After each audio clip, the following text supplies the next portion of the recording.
That right there is arguably our best 11 as we head into the January transfer window. Just 2 days away, we certainly expect it to look better, to look stronger, to be more attractive, and give us the energy and the zeal to go watch Manchester United play. Welcome to the United Sport, guys. My name is Webb, and 2 days to the January transfer window.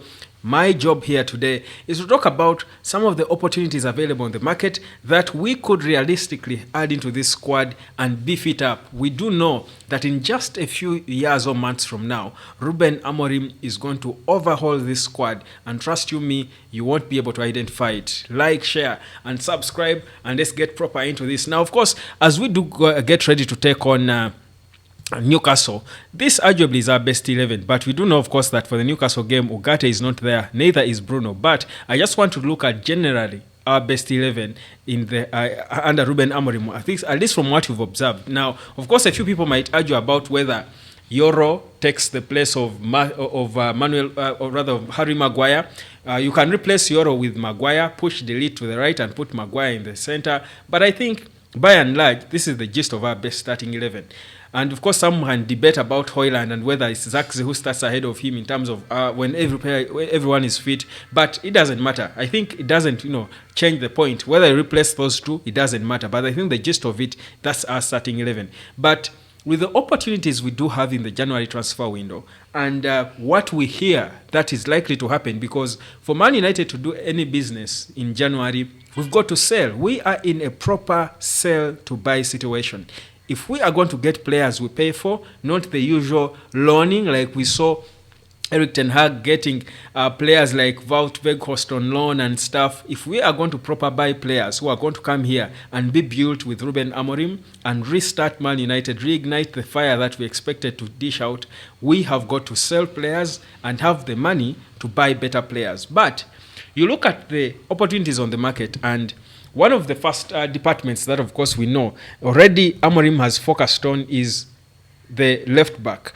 And when you talk left back, it's easy to think we are thinking of Licha's department. But actually, yes, the left back who comes in will at times be expected to play in place of Licha, but it's most importantly the wing back, where Luke Shaw and Tyrell Malaysia should have ordinarily played, where Dalot these days is the pretender in that position, is where Ruben Amorim is looking to get a serious solution. And that's why we are talking of bids for Nuno Mendes, the Portuguese left back, the 21-year-old PSG left back, who is valued at about 50 or 45 million pounds. That's, I think, what's realistic, or 40 at the very least by PSG. But he's a player who we are seriously considering because he can come in and play as a wing back. You see, the profile, and Ruben Amorim made it clear that as we do get into transfer business, we've got to get the right players in terms of profiles.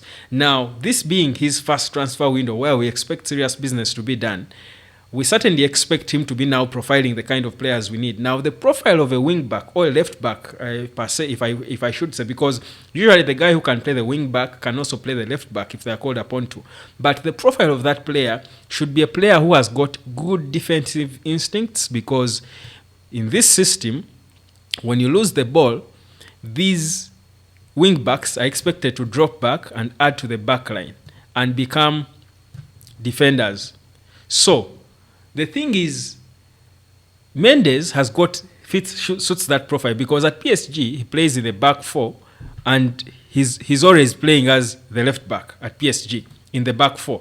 Now, put him as a wing back in this system if you're going to keep Licha there, and you certainly know you've got proper defensive cover and you've got proper balance on that left wing. Now, of course, he's said to be world class, and like I've been saying, I'm not in any way excited lately about players Man United sign, because again, history has it clear. In recent years, we're known for signing nearly almost world-class players, and they turn into a shadow of themselves. So I don't want to be excited by that. But I think Mendes suits the profile of a player who can perform in that position under Ruben Amorim. And the fact that he has worked with him before is also another added advantage.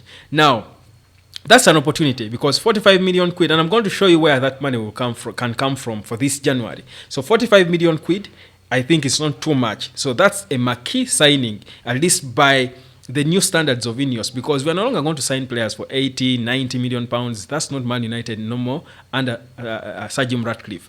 Now, the other player I strongly believe we can compete for, because guys, we are Manchester United, and you see, whereas we may not be performing currently, whereas we might be struggling to even finish among the top 4, because it's looking highly unrealistic now. I still have hope, by the way, that we shall finish among the top 4. But however difficult it is, Manchester United, by the virtue of us being Man United, biggest football club in the world, guys, I do think we still have the allure for top players, and we should be getting into bidding wars with teams, the biggest, very biggest teams in the world.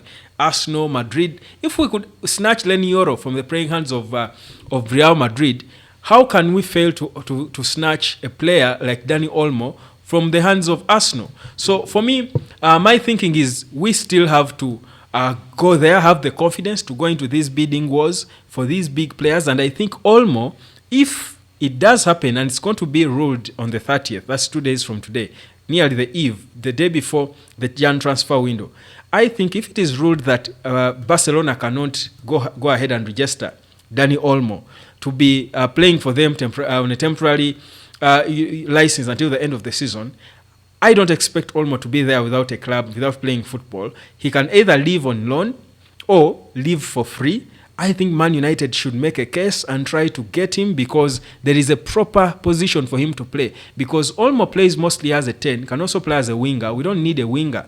We don't need wingers in this system. I'll tell you, Dani Olmo, and the thing about Dani Olmo's game is that besides creating chances, he scores goals, which have eluded Man United, which have been elusive. He's a clinical guy. 11 games scored, 5 goals for Barcelona. Shows you how good he is. I think for me, he should be the guy partnering Ahmad. If we are to look at the January transfer window, he should be the guy playing with Ahmad as a number 10 and Højlund up top. And of course, people will feel bad. Why are you talking about Højlund? Højlund is not going to work. Guys, you don't sign a player for 72 million quid. He's only 21, I think, going 22, and you just give up on them.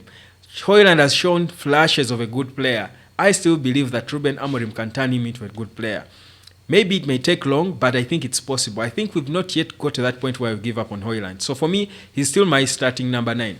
I'm looking at Man United and what it could look like after the winter transfer window. Now, the other player is Kobe. Now, Kobe, I keep saying for me, Kobe, we are yet to figure out how best to use Kobe, who is arguably one of our best players.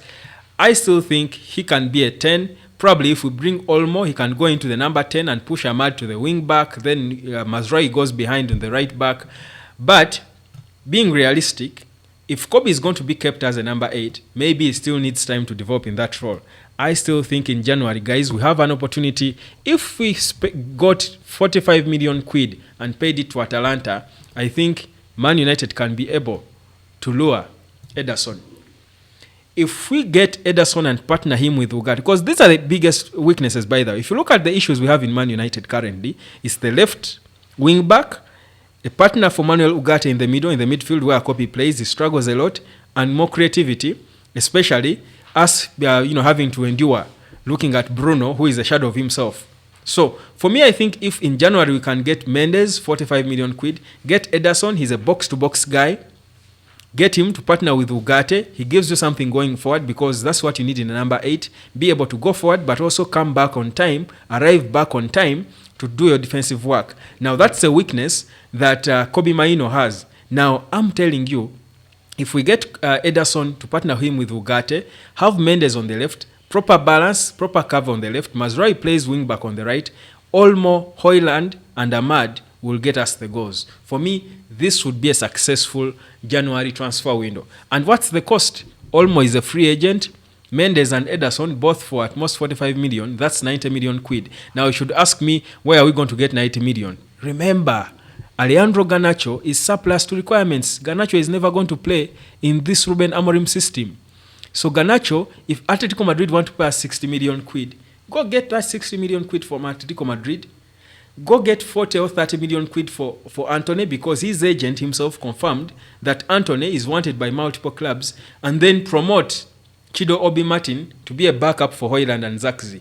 Or even give him a chance if you have to, because a player like Chido Obi Give him these creatives, Ahmad and Olmo around him. That boy will bang in goals for fun. And I understand he has impressed Ruben Amorim. So for me, the business Man United has got to do in January, get a solid left wing back, Mendes, get your Ederson in the middle, try to fight, at least try and fail, but don't fail to try, to get Olmo as a free agent and promote Chido Obi-Martin. For me, that will be a successful January transfer window. And Man United will still try to be in the top 4 conversation. My name is Webb. Like, share, and subscribe. Let me know what you think about that. How would that look? Or maybe to make it look better for you, let me do this. Just to make it look nicer for you, let me just replace. Just to make it better for you, let me just replace Hoyland with Chido Obi. How would that look? So this being Man United starting 11 mid-Feb or in March, I think that would be an improvement. Give these boys to Amorim. Trust me, we should be balling. Like, share, and subscribe. My name is Webb, and let me catch you later, fam.